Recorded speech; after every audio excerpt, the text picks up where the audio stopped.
পোশাকের কারণে এটা এটা কিন্তু হচ্ছে ভুল কথা। রাস্তায় নেমে প্রতিবাদ করে ধর্ষণের বিরুদ্ধে অবশ্যই আমি যাব। সমস্যাটা হয়েছে কি, আমাদের প্রশাসনিক এখন অবস্থাটা খারাপ। যারা নিরাপত্তা দিবে, নিরাপত্তা কর্মীরা যদি কাজ না করে তাহলে তো আমরা নিরাপত্তা পাবো না, রাইট? আমি অনেক খুশি যে আজকে নারী দিবস উপলক্ষে আমাকে এখানে অ্যাওয়ার্ড দেওয়ার জন্য আমাকে ডেকেছে। আমি অনেক ব্লেসড অ্যান্ড সবাইকে নারী দিবসের অনেক অনেক শুভেচ্ছা। নারীদের প্রতি আমার অনেক সম্মান আর ভালোবাসা। নারীদের উদ্দেশ্যে আমার একটাই কথা যে এখন দেশের পরিস্থিতি খারাপ, আপনারা নিজেদের নিশ্চয়তা নিজেরা মানে ইনশিওর করেন, নিজেরা সতর্ক থাকেন, আর প্রত্যেকটা নারীরই নিজের পায়ে দাঁড়ানো উচিত।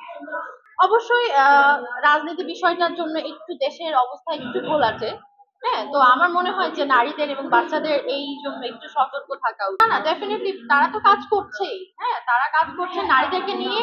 যে সরকারি আসুক না কেন, তারা চায় যে বাংলাদেশের নারীরা যেন এগিয়ে যায়, নারীরা যেন ভালো থাকে, এটাই কাজ করে। কিন্তু সমস্যাটা হয়েছে কি, আমাদের প্রশাসনিক এখন অবস্থাটা খারাপ। আমাদের হচ্ছে ম্যাক্সিমাম থানাতে আমি শুনতে পাচ্ছি থানাতে পুলিশ নাই। হ্যাঁ, তো যারা নিরাপত্তা দিবে, নিরাপত্তা কর্মীরা যদি কাজ না করে তাহলে তো আমরা নিরাপত্তা পাবো না, রাইট? আপনারা মানে সংবাদ কর্মী, আপনারা যদি নিউজ কভার না করেন আমরা তো আসলে বার্তা পৌঁছাইতে পারবো না। সেরকম যারা আমাদেরকে নিরাপত্তা দেয় তারা যদি আমাদেরকে এখন নিরাপত্তা না দেয়, সেই ক্ষেত্রে তো বাচ্চারা, নারীরা তো সেফ থাকবে না। হ্যাঁ, একটু করছি, যেহেতু এত নিউজ টিউজ দেখতেছি, সন্ধ্যার পর বের হইতে একটু ভয় লাগে, একটু ভয় লাগে। না না, এখন 100% আমি সফল নই অ্যাজ এ নারী হিসাবে। আমি আরো কাজ করতে চাই। কাজের শেষ নাই, কাজের পরিধি অনেক হাই, অনেক দীর্ঘ। তো আরো কিছু ভালো ভালো কাজ করতে চাই, সব সেক্টরেই কাজ করতে চাই। আমি আমার কাজের ক্ষেত্রে আম, যেমন আপনারা তো যারা সংবাদ কর্মী আছেন তারা ম্যাক্সিমাম সবাই ভাই ব্রাদার, সবাই পুরুষ মানুষ। হ্যাঁ, তো মেয়েদেরকে কিন্তু কাজের ক্ষেত্রে কিন্তু ছেলেরা সাপোর্ট করে। তো আমি আমার জায়গা থেকে আমি অনেক সাপোর্ট পেয়েছি আমার ভাই ব্রাদার বন্ধুদের কাছ থেকে যারা পুরুষ মানুষ। আমি কখনো হ্যাসেলের শিকার হই নাই এখন পর্যন্ত কাজের সেক্টরে।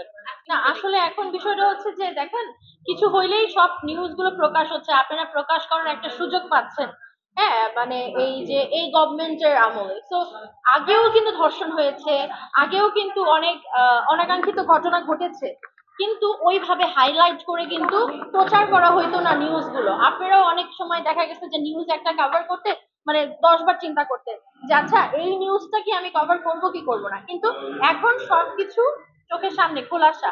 হ্যাঁ, তো অবশ্যই যদি আমাদের শিল্পীদের সংগঠন থেকে আমাদের সবার মানে সবাই যদি হচ্ছে রাস্তায় নেমে প্রতিবাদ করে ধর্ষণের বিরুদ্ধে, অবশ্যই আমি যাব।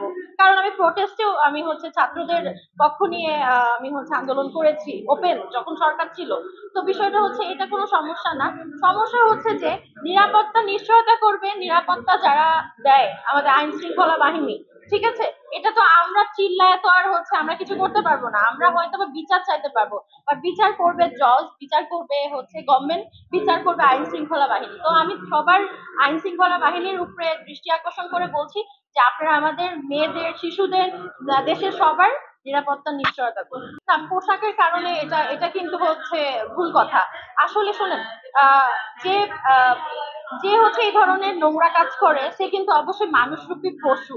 তো পশুদের সামনে যে পোশাক পরে যান না কেন তারা পশু সুলভ আচরণই করবে, মানুষ সুলভ আচরণ করবে না।